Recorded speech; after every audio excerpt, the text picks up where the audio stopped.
La chute est-elle finie pour le BTC? Telle est la question et que beaucoup de monde se pose. Et pour répondre à cette question, il y aura deux façons de le faire. Soit vous répondez à cette question de manière émotionnelle, avec un ressenti, avec un pressentiment, avec une impression. Et à ce moment-là, vous direz soit ça monte, soit ça descend. Maintenant, cette manière n'est pas très scientifique et nous allons essayer aujourd'hui de répondre de cette deuxième façon, c'est-à-dire de manière statistique. Avec les études statistiques qui ont déjà été posées et faites sur d'autres cours et d'autres marchés, quelles sont bien sûr les zones de rebond, les zones d'écrasement que l'on devra normalement privilégier. On va regarder ça aujourd'hui durant cette vidéo-ci, bien sûr à l'aide des îlots Twift que vous voyez ici à l'écran. Et ensuite également, si jamais effectivement cette chute était finie, quelle serait la perspective haussière par la suite? Je rappelle tout de même, et la statistique que l'on va voir aujourd'hui en vidéo va dans ce sens-là, nous sommes qu'à une seule chance sur 10 finalement d'avoir déjà fini la chute. Maintenant, avant de voir tout le développement, nous avons d'abord la petite intro.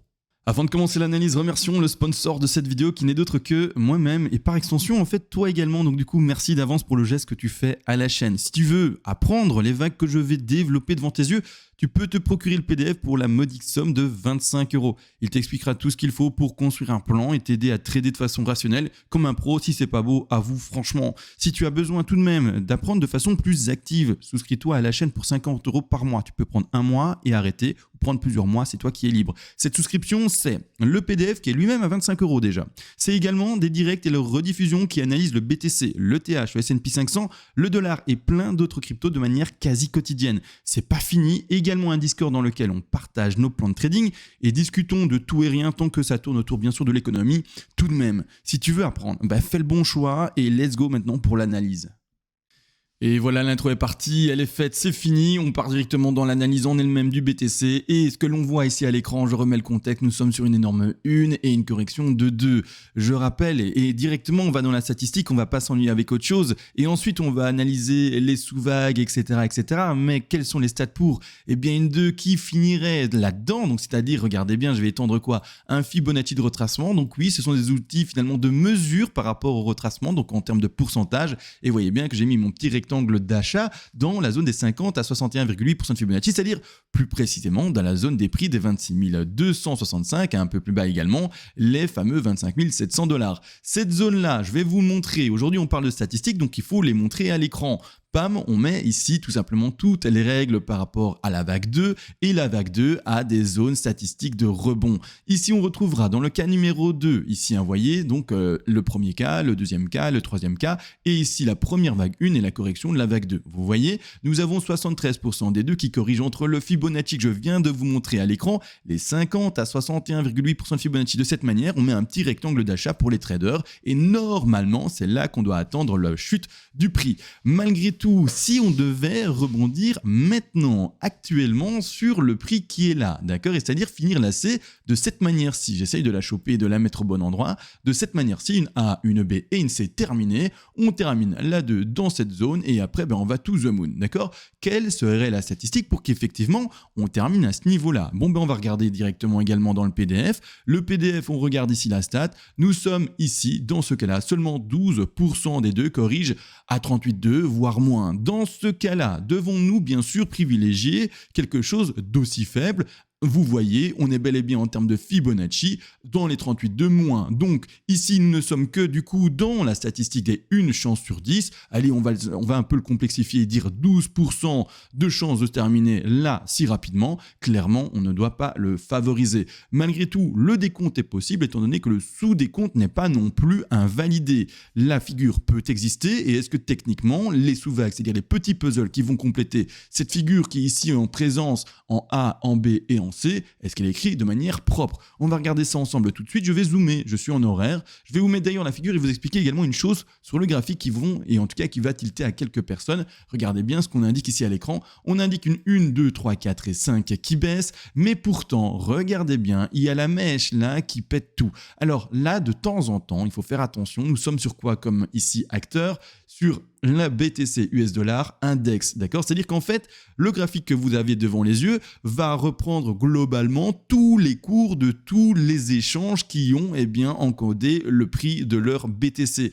De cette manière, vous allez voir qu'en fait, quand on va aller sur, par exemple, ici en l'occurrence Binance, d'accord? C'est un autre plan potentiel ici indiqué à l'écran, mais sur Binance, il y a beaucoup moins de mouvements, beaucoup moins de bougies qui pètent, alors que par exemple sur le fameux Bitstamp, récemment, il y a eu un pump de fou et on vient de faire un nouvel ATH de 2023 à 29 382 $. Donc vous voyez que le cours est très fluctuant selon les échanges et comme en fait Bitstamp a eu de fortes volatilités et a fait un nouvel ATH, ça a impacté bien sûr le prix que l'on peut voir et lire sur l'index.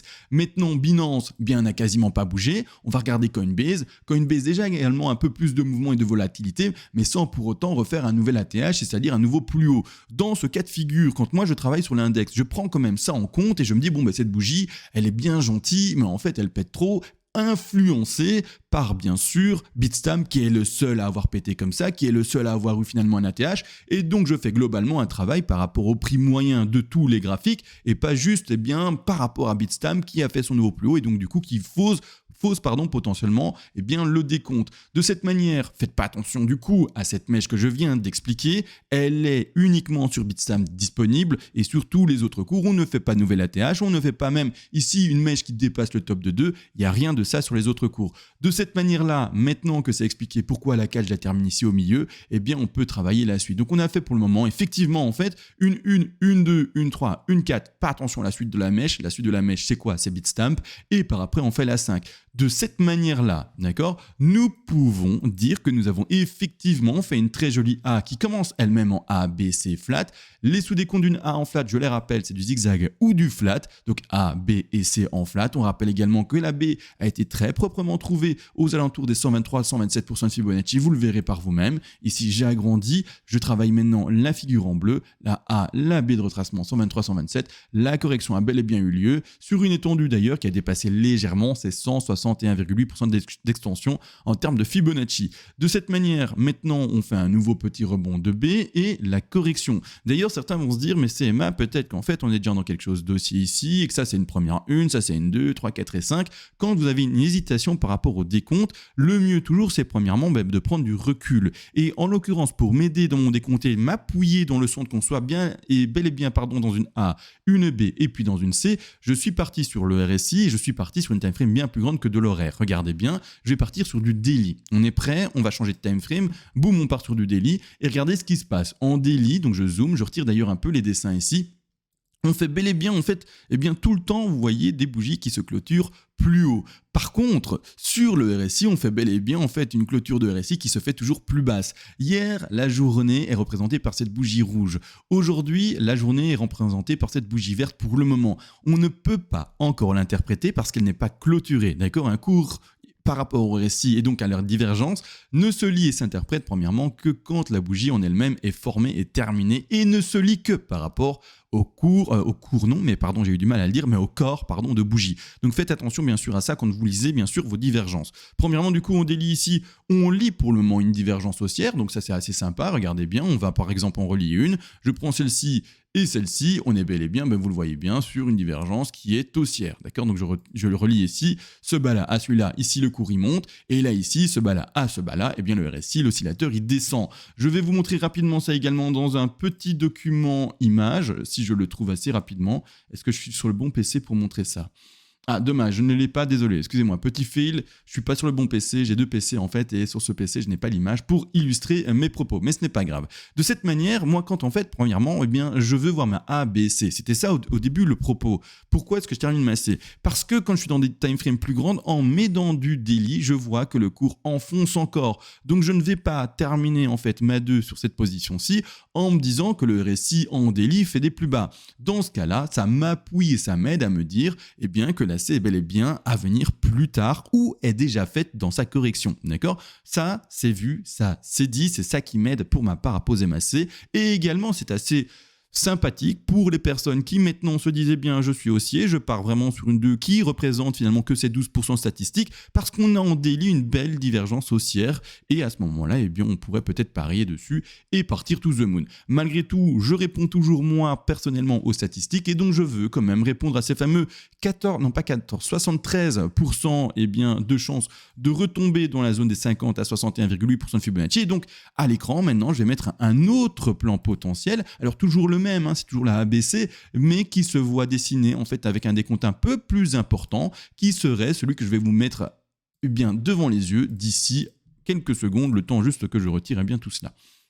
De cette manière-là, let's go, je mets ceci devant vos yeux, boum, une grande 1 qui vient d'être faite avec le premier sous-décompte en 1, 2, 3, 4 et 5, ce qui est tout à fait possible du coup, soit en leading ou ending d'ailleurs, ending pour la C, ou alors leading bien sûr pour également la fameuse 1. Pour ceux qui se disent, et d'ailleurs qui ne comprennent pas le terme leading, etc., qui croient qu'ils connaissent également assez les Eloutwave, effectivement, nous avions bien la 4 qui retransperce le top de 1, ce n'est pas une erreur, vous ouvrez Google Maps, pas Google Maps, aujourd'hui c'est le jour où je me trompe de tout, vous ouvrez Google et juste Google, et vous allez regarder leading ou ending diagonale et vous aurez toutes les explications et les dessins sur Google Images pour ceux qui veulent pas lire. Donc de cette manière-là, pas compliqué, on voit ici notre première 1 faite en leading diagonale, le rebond ici de la 2 qui doit, vous l'entendez bien, normalement elle est retrouvée, c'est 50% de Fibonacci à 61,8% de Fibonacci, donc maintenant un rebond qui ne m'étonne pas et on devra normalement freiner dans ce contexte-ci à hauteur toujours des 7% de chance sur 10, de se retrouver sur les fameux 27 924 et un peu plus ici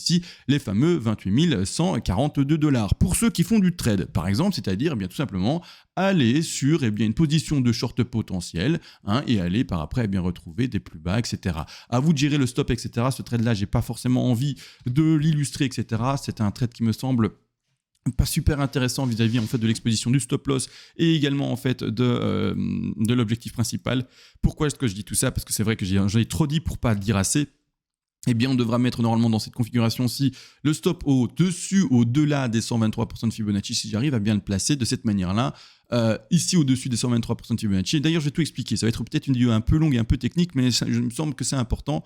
Ça vous permettra pendant ce week-end finalement de vous reposer un peu parce qu'on le sait, le week-end il se passe pas grand-chose sur le cours et à ce moment-là, assimiler tout ce que je suis en train d'expliquer sans avoir pour autant énormément de volatilité, etc. Vraiment juste être calme, reposer, à tête finalement froide et donc à ce moment-là, vous intégrez tout doucement ce que je dis sans pour autant se dire mince, on vient de prendre 8%, qu'est-ce qui se passe? Ou mince, on vient de perdre 8%, qu'est-ce qui se passe? Là maintenant il se passe rien, prenez le temps d'intégrer ce que je suis en train d'expliquer. De cette manière-là, normalement en fait vous devez mettre votre stop au-dessus des 123-127 et pourquoi? Parce que également, et là il faut l'entendre, je sais que ça va être ennuyeux pour beaucoup, mais il faut toujours voir les décomptes alternatifs possibles et surtout une chose, c'est que pour le moment effectivement on a indiqué une A, une B et une C, mais telle par exemple en fait la B qui est ici A et B en bleu, on a bel et bien été chercher ces 123% de Fibonacci de retracement. Je le remontre, nous sommes bel et bien dans ce cas-ci, d'accord? Donc une A ici, loupé. On parle de la A à la racine, on va bel et bien chercher, vous voyez bien, 123, 127. Actuellement, où est-ce qu'on en est pour la B qui est ici? On n'y est pas, d'accord, je vous l'ai déjà dit. On est seulement aux alentours des 113, bien dommage, et il est encore possible qu'ici, nous n'ayons pas fini la B, et que nous soyons seulement en train d'exprimer la B, et que l'on puisse encore rebondir jusqu'au 123, 127. Donc attention à ça également. Donc prémunissez-vous de ce risque-là, et mettez votre stop au-delà. C'est-à-dire que du coup, il faut voir par rapport au ratio, si oui ou non c'est intéressant d'ouvrir votre short dans la position des 50% de Fibonacci de retracement potentiel pour ces deux et voir si vraiment ça en vaut la peine. Il faut d'office que ça dépasse 1 et plus le chiffre de ratio est supérieur à 1 et au mieux 16. Si vous avez un ratio 2, 3, 4, 5, 6, 7, et bien là vous êtes énormément gagnant sur ce trade-là, en tout cas une position qui semble très intéressante à être prise. De cette manière, d'accord, ce rebond du coup s'il devait être fait, pour aller rechercher seulement finalement un objectif de B et finalement surprendre tout le monde et dire mince, on fait de nouveau un nouvel ATH, on n'a pas trouvé la zone statistique. À ce moment-là, on aurait pu faire une WXY, d'accord, une WXY, ça fait beaucoup de plans, je le sais, mais c'est juste une question de se préconiser, en fait, de prendre une précaution sur le risque et du positionnement du stop loss et peut-être d'attendre des circonstances qui sont plus intéressantes par rapport à l'exposition du stop loss et votre point d'entrée. C'est ça surtout la chose. C'est pas de se dire waouh, il y a plein de décomptes, on ne sait pas ce qui se passe. Non, c'est on met tous les décomptes potentiels et du coup là on peut positionner son point d'entrée et son point de sortie, donc son stop et également toujours son objectif principal. Donc ça ne change pas. Qu'est-ce qui ne changera pas? Eh bien c'est l'objectif vert, c'est l'objectif de stop. Tout ce qui changera finalement c'est votre position d'entrée en trade. D'accord? Donc c'est tout. Et vis-à-vis du décompte, eh bien qui peut y avoir alternatif? On peut se dire on peut encore remonter et à ce moment-là peut-être choper un trade plus intéressant à ce niveau-ci. J'espère que vous comprenez en fait maintenant la multiplicité d'écrans qu'on voit à l'écran, des plans que l'on voit à l'écran. C'est juste et uniquement pour positionner au mieux son entrée en trade et puis c'est tout finalement. De cette manière-là, eh bien, si on rebondit, on retournera et c'est l'objectif de nouveau dans ces fameux prix. On invalidera ça et on validera finalement cette ABC, d'accord, cette ABC terminée potentiellement de cette manière avec un BAT2, etc., que uniquement si on rebondit vraiment plus fortement et donc on pète les 123 allègrement, qu'on aille chercher les 161,8 et plus. À ce moment-là, on dira ok, on aura fait tout simplement une flat en running qui ne va même pas chercher ces 100% de Fibonacci, basta terminé et maintenant on va to the moon, d'accord? Donc ça, il faut en avoir quand même et tout de même conscience. Là maintenant, du coup, je vais quand même également mettre le Fibonacci par rapport à, je vous l'ai dit, la ABC. Je vous l'annonce comme ça oralement, mais je ne le montre pas et on est pour le moment effectivement que uniquement, même pas sur les 100% de Fibonacci.